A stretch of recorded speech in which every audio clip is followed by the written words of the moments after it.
folks, this is Cheryl. Welcome to the whole bucket. How are you today? I am doing okay, but I have to make a confession right off the bat. This is attempt number 962-ish. I have made mistakes and I have to start over. So just to let you know, I'm going to catch you up and then we're going to start some art. And we're going to start some art on our Dephemerember 2022 participation. I have never done a December daily. I have never participated in Dephemerember, although I watched a bunch of last year's and I'm so excited to give it a try. It is a ephemera making event hosted by 49 Dragonflies and Louisa Heinzel. And what you do is you follow their prompt list and make some ephemera each day, tackling the prompt list.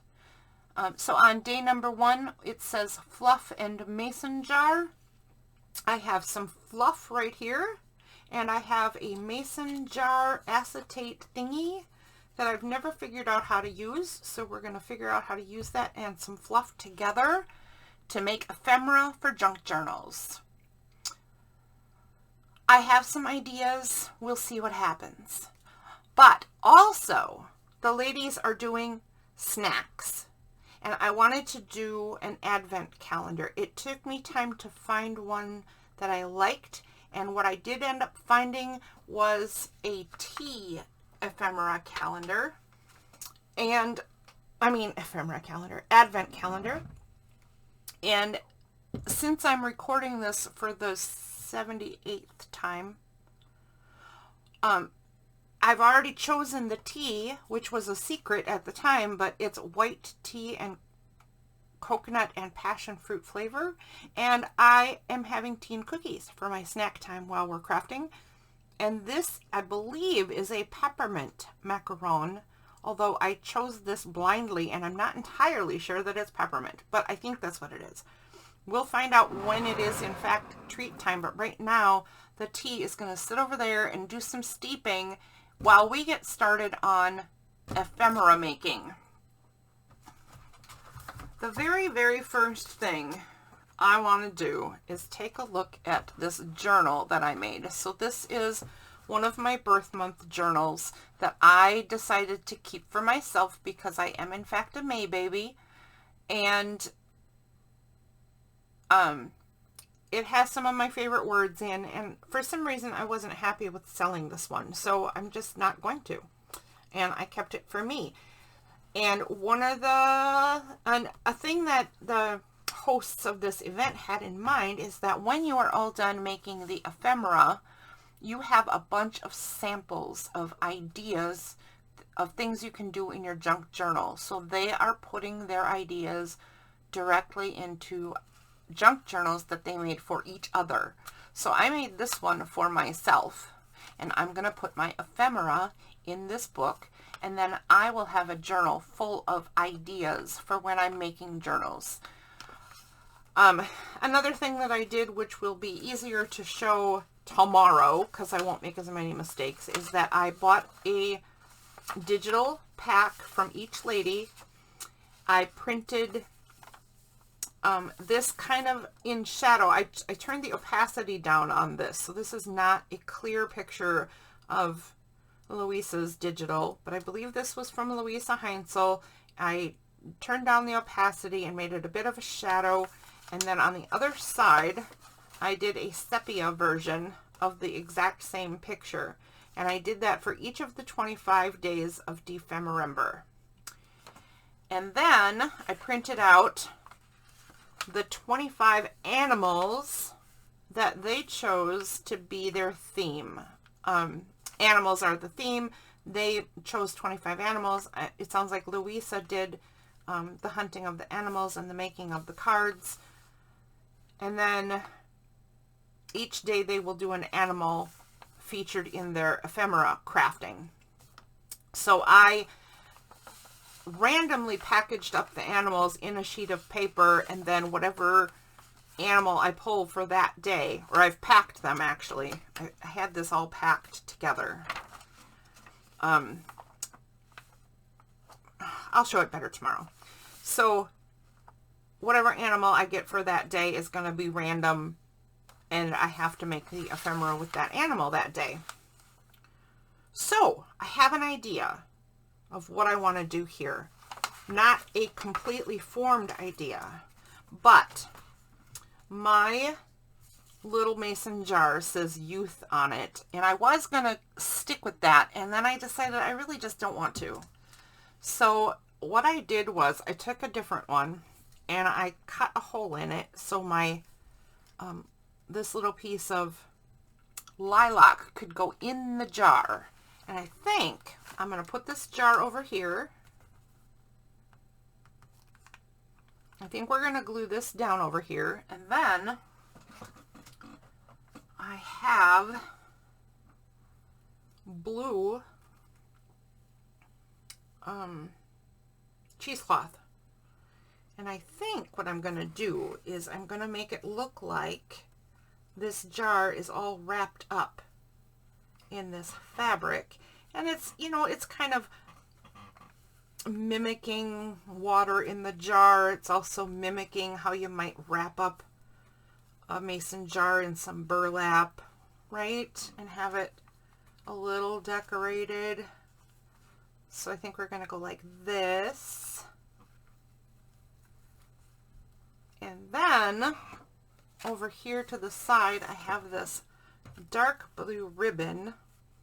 I think we'll put this across and make it look like it's all wrapped in this cheesecloth and ribbon. So let me take a look at my screen quick.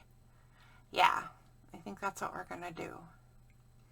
And then we have to incorporate the bee, and we have to incorporate this paper that I printed out, because that's I set this rule for myself. And then I decided the bee needed some friends. Here's some stickers that I have that were for a project once upon a time, and this is a whole pack I never ended up using.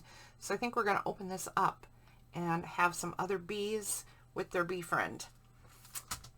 So let's get going on all of that. I'm going to make some commitments here.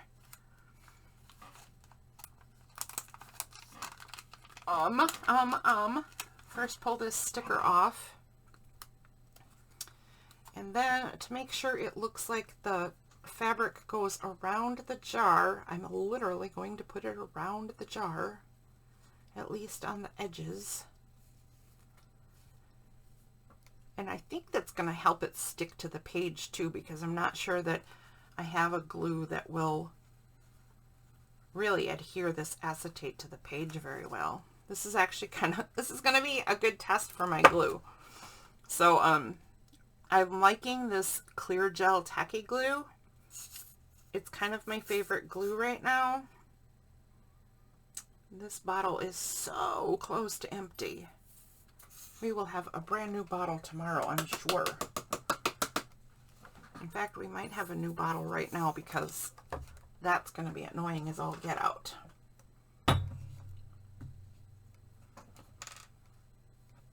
This is going to be ridiculous. Look how wide that is. So I'm going to have to be super careful, which I am not naturally super careful.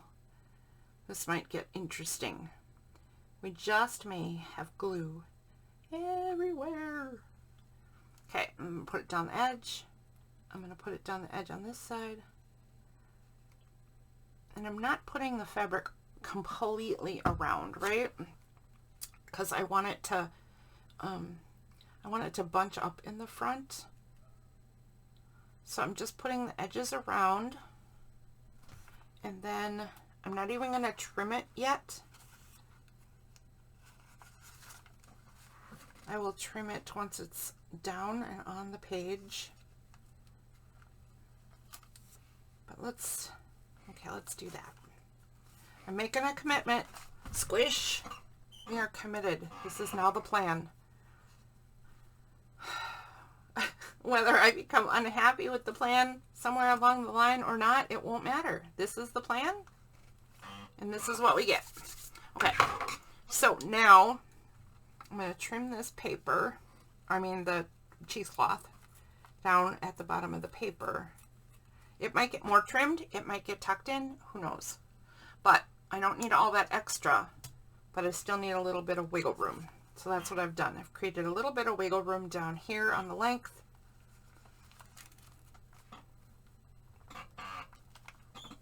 Squeaky chair. It's ridiculous. Yeah, too many ums. So now I want to evenly scrunch the fabric. You know what?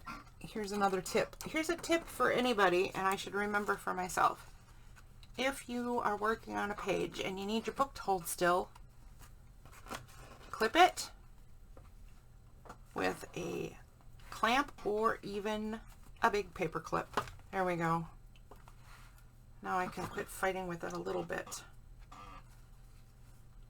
So I'm going to get a piece of ribbon, which now I'm a little bit regretting, but because I bet I wanted to tuck this into the edges too, but I think I still can. So let's cut this a little bigger than we need. Shoot. There we go.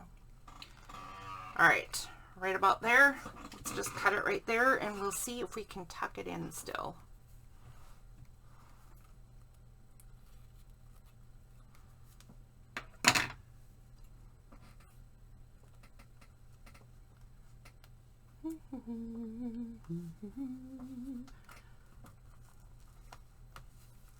Yep, I for sure can. I for sure can tuck it in right there.